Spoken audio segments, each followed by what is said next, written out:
আসসালামু আলাইকুম সুপ্রিয় শিক্ষার্থী বন্ধুরা, দেখো আজকে আমরা মুনাফা অংশের গুরুত্বপূর্ণ একটা ম্যাথ নিয়ে তোমাদের মধ্যে এসেছি।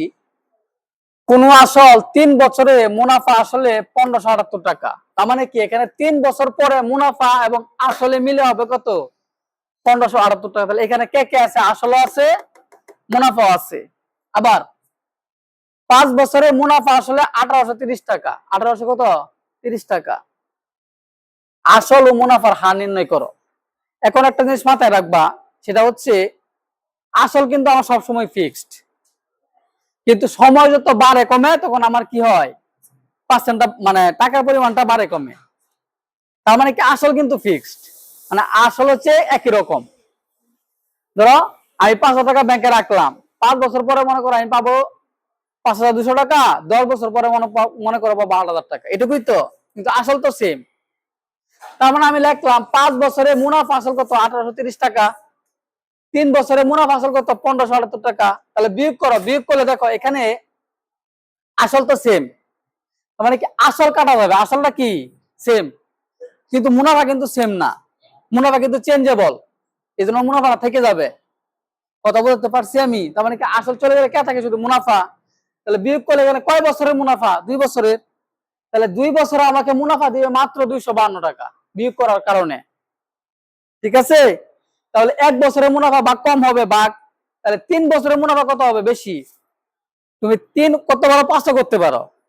যদি তুমি 3 করো তাহলে এখান থেকে বাদ দেওয়া লাগবে মুনাফাটা, আর যদি 5 করো তাহলে কি করা লাগবে? এখান থেকে বাদ দেওয়া লাগবে।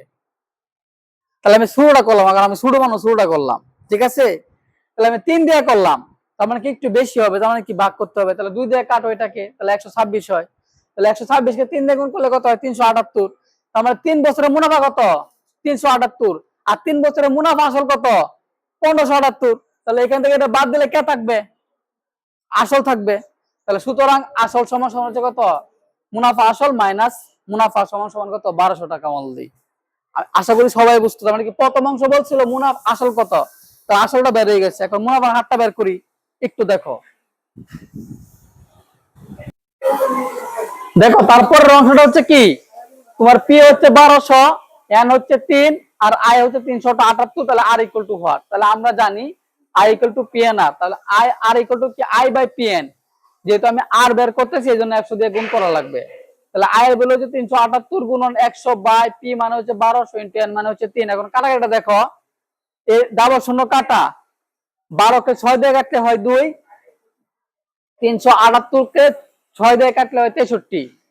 পরে হচ্ছে 3 21 63, মানে 21/2, উপরে 21 নিচে 2, ভাগ করলে হয় 10.50। তার মানে মুনাফার হার হচ্ছে 10.50, আর আসল হচ্ছে কত? 1200। আশা করি সবাই বুঝতে পারছো।